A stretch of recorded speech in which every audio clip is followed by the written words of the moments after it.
I 47 divorced my first wife when I was 29.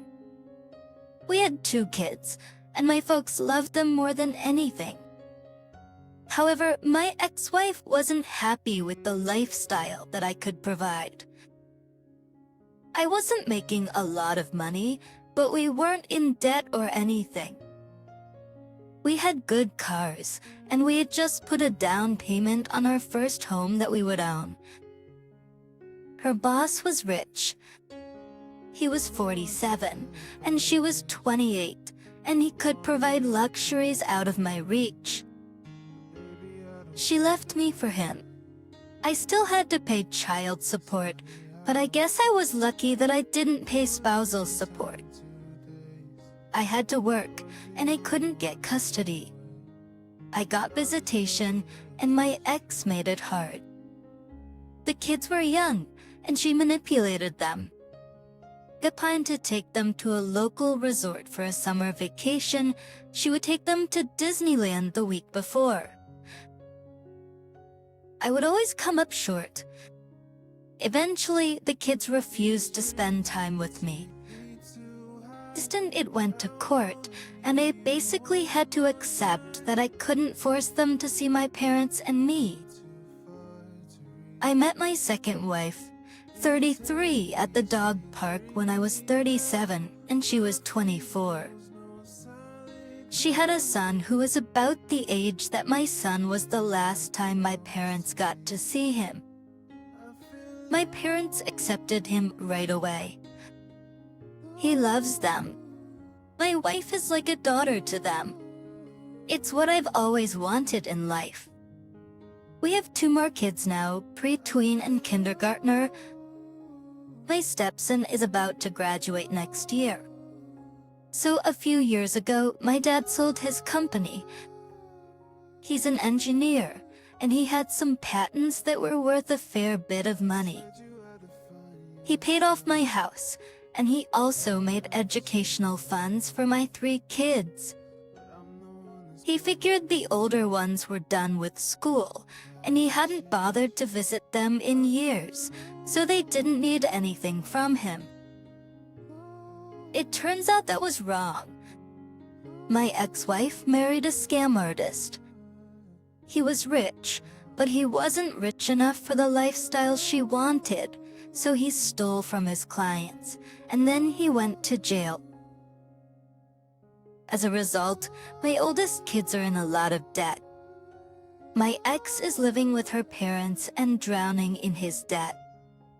She recently tried to tell me that my parents needed to be fair with all their grandchildren. I told her that it was their money to spend on those they loved and who loved them back. She said that they were punishing her kids for her mistakes. I said that both of our kids were adults and hadn't made any effort to see my parents or me in over a decade. She said I'm being an idiot for not convincing my parents to help her kids.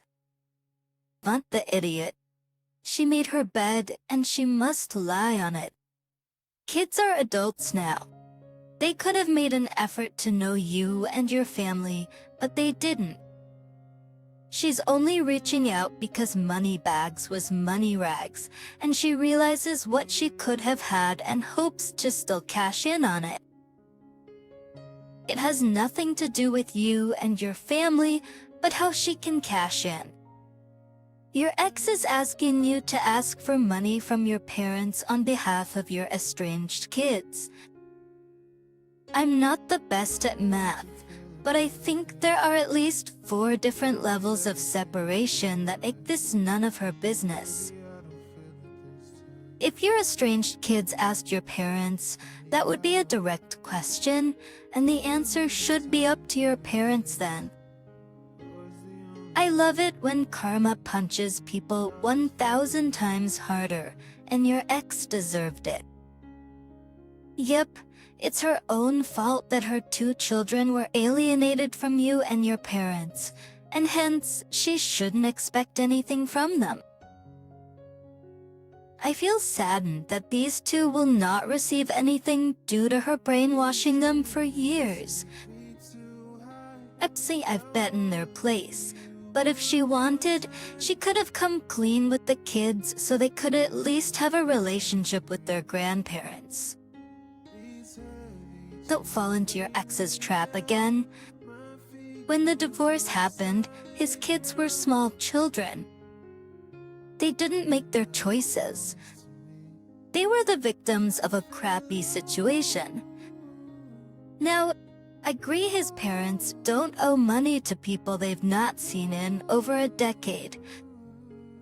But let's stop pretending his kids had a fair choice in the matter. At the same time, they are older now.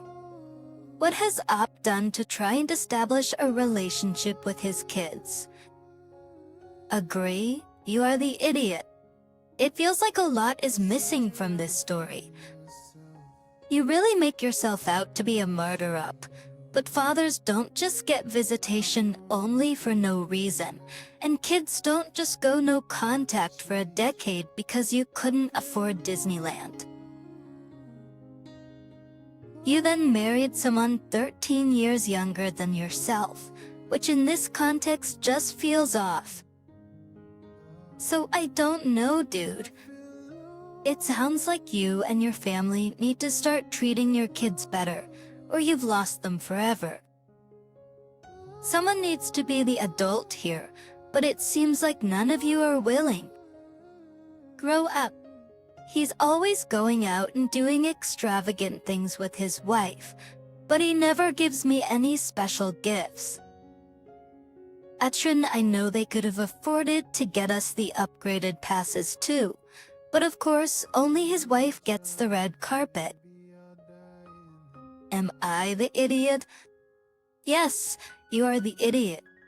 He's not obligated to give you any tickets, and he probably could have traded his for the premium package. The polite answer was thank you. Honestly, I can never understand teenagers who think just because their parents have money and live a luxurious life, teenagers should live that way as well. I bet the parents spent the majority of their adulthood working hard and raising young kids with no break. And when they finally can enjoy it for a minute, they're called awful.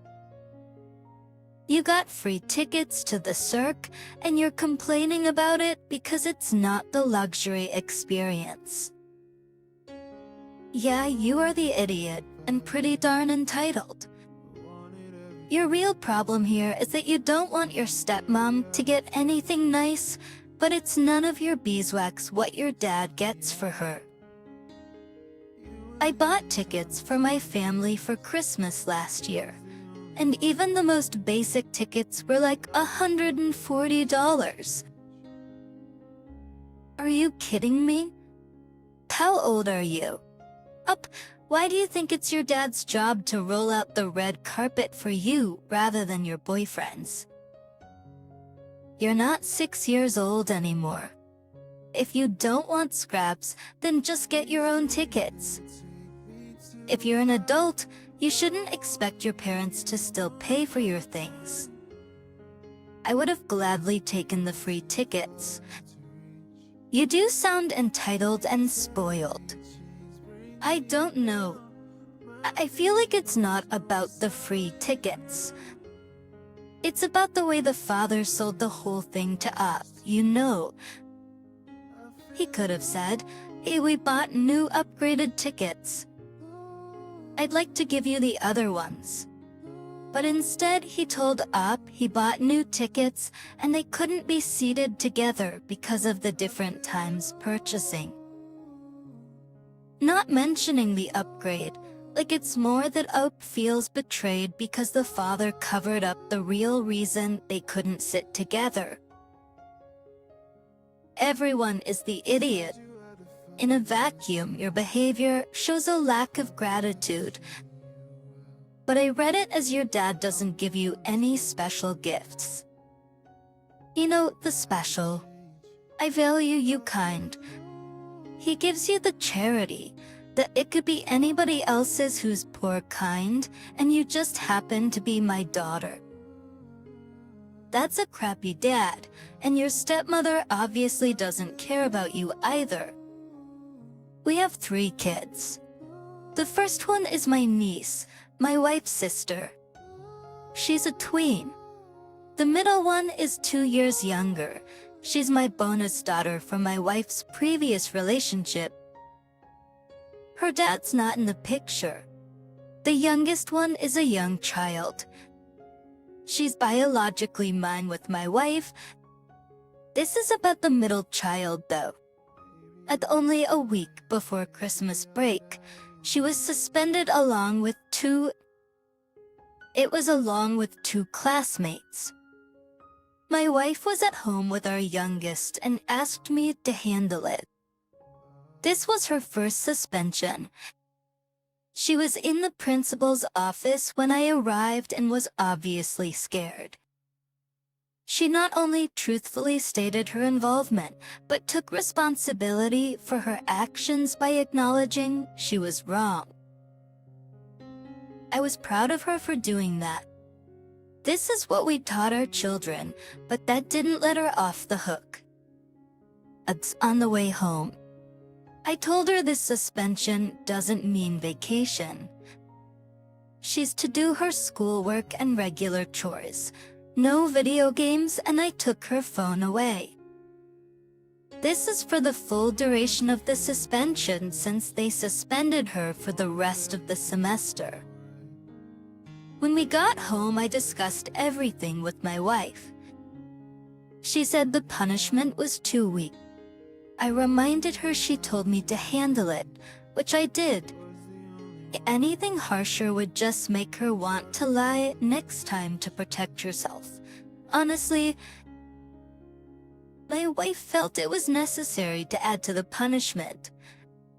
She went through her gifts and returned basically everything. She kept necessities like clothes and shoes. She didn't even bother to tell me until after she made the returns. It would have ruined her Christmas. Honestly, mine too. And probably the other kids seeing her sad. So I bought everything back. Minus one item I'm still trying to find since it's sold out everywhere. I brought the gifts home and told my wife it wasn't right to take her Christmas away. She's just a child and children make stupid choices all the time. After all, the kid knows she did wrong. She didn't really say anything and didn't appear upset either. The next day, I came home to my dresser nightstand, my side of the closet, and my toolboxes ransacked. I then caught her going through my truck looking for the receipts. Honestly, actions angry at the fact that she didn't even ask for the receipts, but tried to find them behind my back yet again to return everything. Plus the disrespect of going through my stuff like that and leaving a mess. I've never done that to her. I probably should have walked away to cool off, but instead ripped into her, which caused a huge fight. This kid isn't one to get into trouble. This is the first big thing, and I feel my wife is overreacting. My niece has done far worse and had the same consequences I gave my daughter.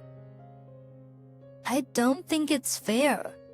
My wife thinks I'm undermining her by rebuying the gifts. She says the consequences I gave aren't enough to teach a lesson. It's her idea of snatching Christmas away. She believes will send a message. Am I the idiot for rebuying the gifts? Lynette. She was using the restroom when one of her classmates took out a bag of firecrackers. 3 of them were in there together, deciding to light them and throw them in the toilets, thinking the water would put them out, but it didn't. School went on lockdown. Kids, staff, and teachers got scared. Given the times, I don't at all blame them. the kid that brought them was expelled. Geez, your wife needs therapy. Clearly she had this done to her by her parents, and the trauma's still there. Not the idiot. You did everything well. It sounds like a trip to the fire department would be more useful considering the circumstances. The daughter was not the instigator. Burning her Christmas is overboard and not needed. She's a kid, and this is a teachable moment. I had a father who would try to take holidays away for the smallest mistakes. You accidentally forgot to empty the dishwasher twice in 1 week. Too bad you're not getting Christmas this year. You got a low grade on your math test? No birthday party for you. If my mother hadn't fought him on those ridiculously out of proportion punishments, my brother and I would have missed out on many, many holidays.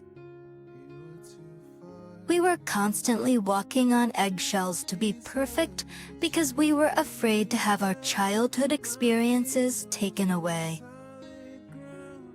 Your wife is doing this for a reason.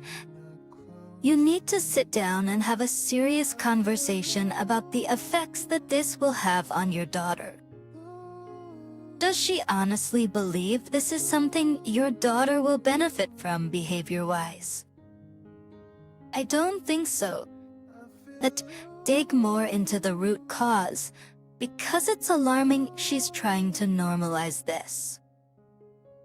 My preteen son had a birthday party this past weekend, and many friends and schoolmates around his age came over with their parents.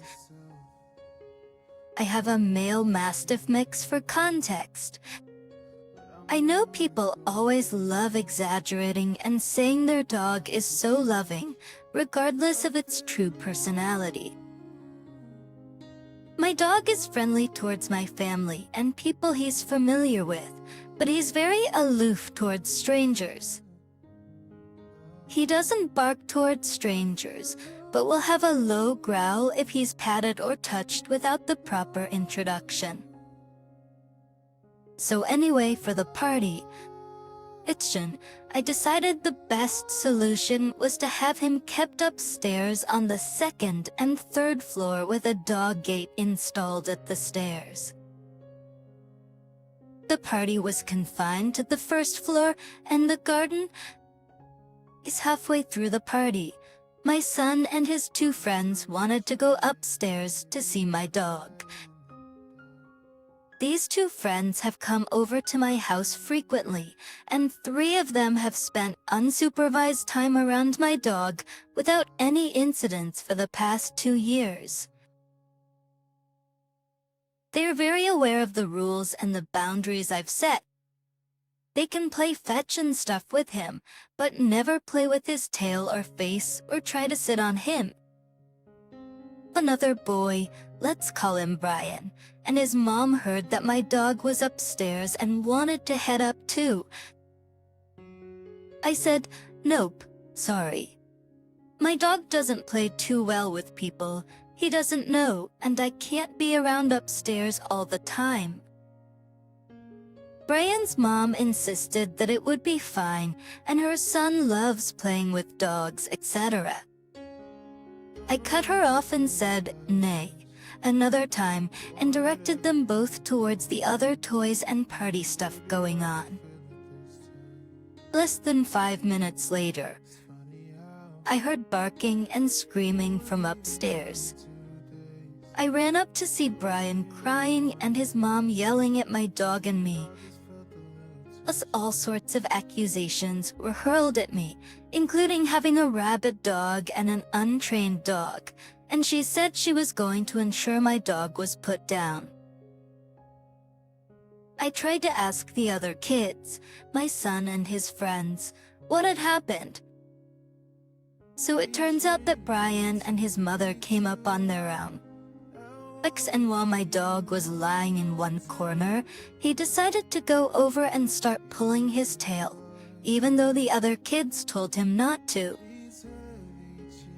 His mother waved them off and allowed Brian to continue.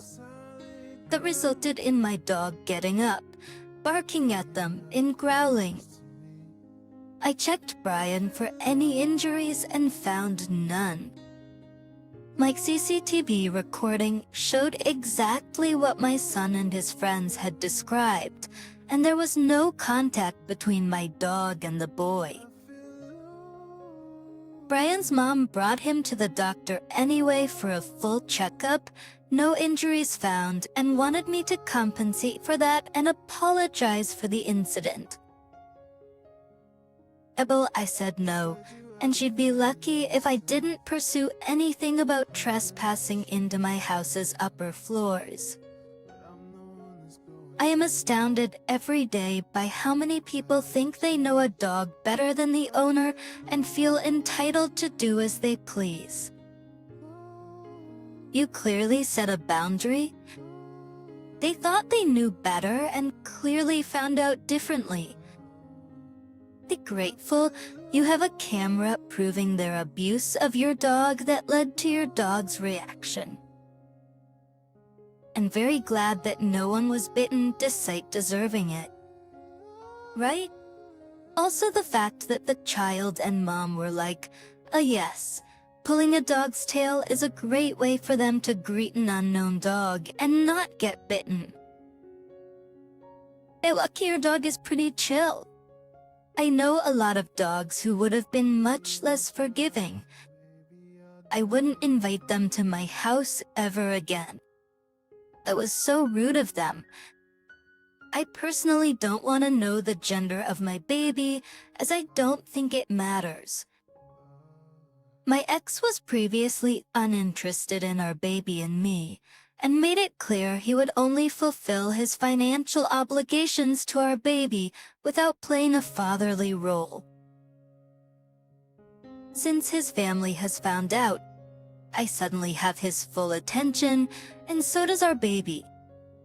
His family has been asking me if I know the baby's gender yet, and they haven't been subtle about letting me know that they'd like me to find out. I've told them that I don't want to know, but now my ex is demanding I find out. He told me he wants to know if I'm giving him a son, and has even tried to bribe me to find out for him. The last time he asked me, I told him he'd find out once the baby was born, but he told me he wasn't going to wait that long, and he had as much right as me to know our baby's gender. So he thinks I'm going to let him come to my next appointment, so he can find out, but I'm going to reschedule it instead.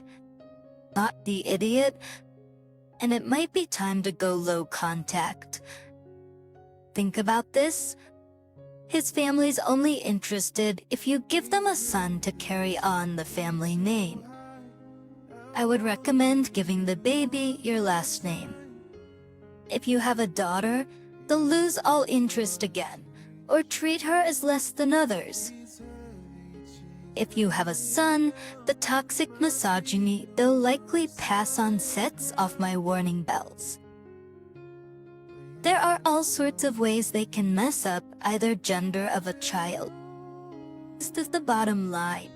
He has no rights or responsibilities until the baby is born, and that includes finding out the gender behind your back. So as long as you're carrying the baby, they are part of your body and your choice. If Op really wants to see how they'll react, she should say she's having a girl. At Torpacenty, whether true or not, they won't be able to take back anything they might do or say before the birth. Keep yourself safe. Tell anyone you know that your ex and his family are harassing you. Family, friends, doctors, boss, co-workers, the server at your favorite local restaurant. These situations can get out of hand fast, and it's better that those around you all have a heads up, just in case.